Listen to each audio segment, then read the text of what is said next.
Hello guys and welcome to a new video. Today we're testing the new smart capture on the Mavic Air and see if it is truly good. No more talking, let's go inside.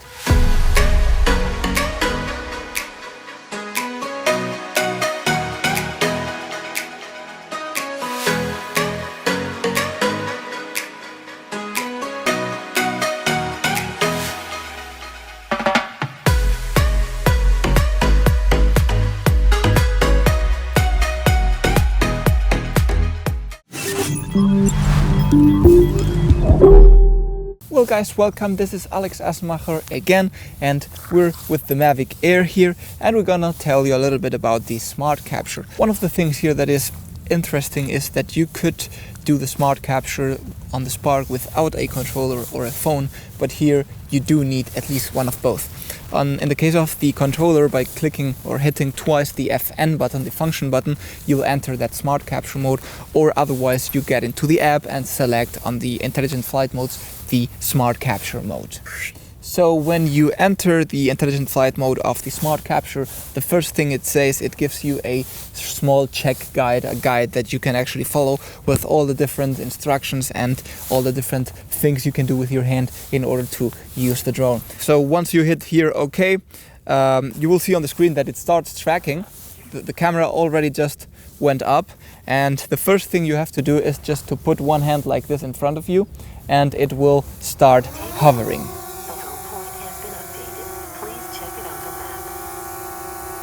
Well, as you could see here, the LEDs just turned green and it started hovering without me doing anything. It just tracked my hand. So once you've done the launch mode, which will be like this, and a couple of seconds until it tracks you, the first thing that we can learn to do is to move the drone.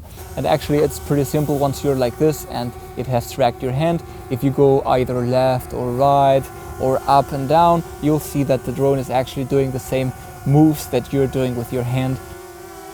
For you to see that I'm not faking it, I'm just leave the controller here.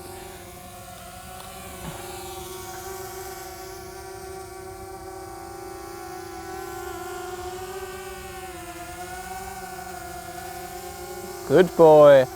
It's smoother, it's really smoother than the Spark. I kind of like it. It's faster, smoother.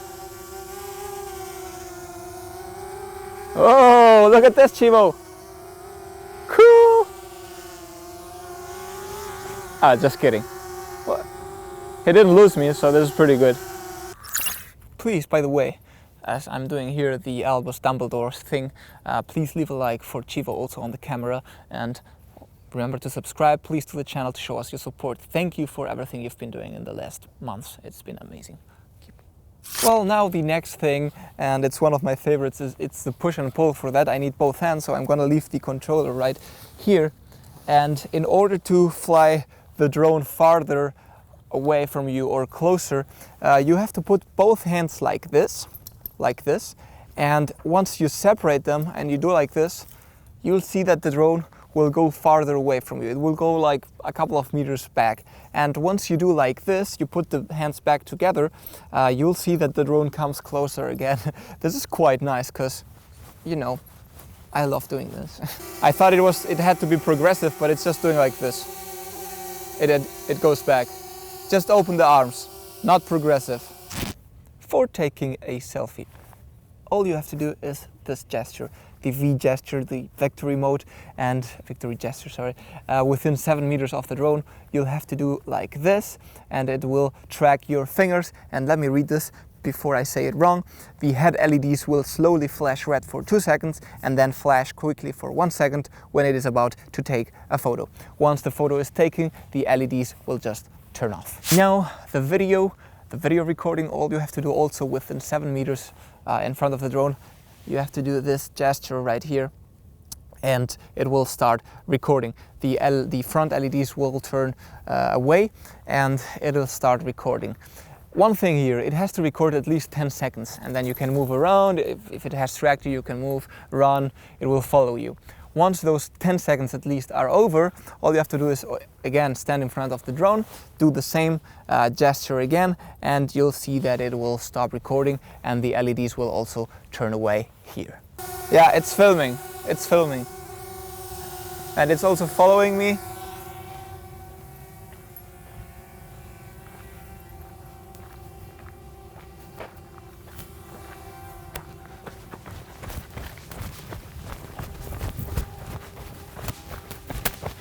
Wow, really cool. Whoa, nice. Let me just turn this off now. Stop recording. LEDs. Yo, it stopped recording. Chivo, it's amazing. Let's go back. Let's go back. Let's go back. Look at this, Chivo. Look at this. Woohoo! Woohoo! So cool. Damn, this is cool. Chivo, let us test to change the... It has tracked me now. Now you're gonna be tracked, okay?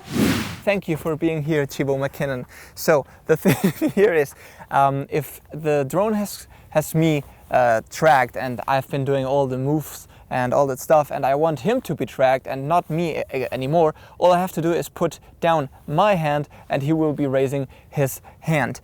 You'll see that the head LEDs will turn green, and it will mean that this man right here has been tracked. So if I would go out of the picture here, you'll see that the drone is following him and he has been tracked now. Also, and before we forget it, DJI says that this is a group selfie. If you are 3 or more people, we're not 3, but Chivo counts as 3 good boys. All you have to do is, all the people in the picture have to raise their hands and do this V gesture, and it will take 2 seconds, and the drone will recognize the group selfie and will take the group selfie. So finally, for going home, of course, you have to land the drone, and this is pretty easy. All you have to do is, once you raise your hand again, put it down as low as you can. As low as you can, you will see that the drone will go up to like a meter above the suitable landing surface, and once you hold it like for 2-3 seconds, it will start landing. It just landed just by me doing this. This is amazing. As you can see here, this is pretty cool. The drone was, once we landed it, it's still tracking, so at some point you have to turn this off because it won't stop tracking, so the camera will go up and down, and you have to click on this button here, and now it is away, so the camera won't move anymore.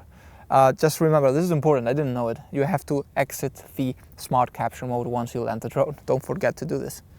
Well guys, as a conclusion, we have to say that we're pretty happy with the results this gave us. Again, we did not test it before, and we weren't really friends of the smart capture. That it wasn't even called or named smart capture on the Spark, but we weren't really friends. We had lots of problems when doing it, and even though it was a big development at the beginning, we saw that we wouldn't use it anyways. But this one, we're thinking of starting to use it when we go to the mountain with the dogs, or we go skiing or snowing, because this is really easy. So it's not only highly intelligent, but also really easy to use. And it seemed to be using the APAS when tracking me, so it was avoiding some of the trees, as you saw that. And this is also really nice because the battery is good, the life is good, 20 minutes, 17 tracking you in the mountain, gives you a lot of footage. And again, it has not 100 different modes, it's just 6-7 different types of things you can do with the tracking, so enough, you don't need any more. And we're very happy with the result, really. The result was pretty awesome. Just also to mention that on the Spark, it had to track your face, and you know that I am always wearing sunglasses, and it wouldn't just capture my face, so I had to take them off, do the capturing, and then it would work, and then I could set up the goggles again. But this one is working with the hand, which is pretty good. It's not going to your head anymore, so your hand, even though if you're wearing gloves, it works, so there's no big difference on your face, you know. It will start tracking you immediately, and this is also a big difference to the Spark. Going a little bit into the same direction, also remember that the Spark was tracking like this at this distance. And today I'm wearing a red coat, I'm wearing, I don't know, colors that maybe could get some trouble when tracking, but as you're doing this at 2-3 meters away from the drone, the tracking was perfect, so we did not have to do it twice. The first time it worked perfectly, so also a big point for this one here. So summing up, for sports people and people that like to hike on the mountains, this is a great technology, and you have to think that for the price you're getting awesome and latest technology, and if the Mavic Air already has this kind of technology, I can't really wait to see what the Mavic 2 probably is gonna show us, or the Phantom 5. We don't know what's coming up next. So definitely this Mavic Air drone is something to always have in your mind when purchasing a new drone. So guys, always remember to keep calm and talk UAV.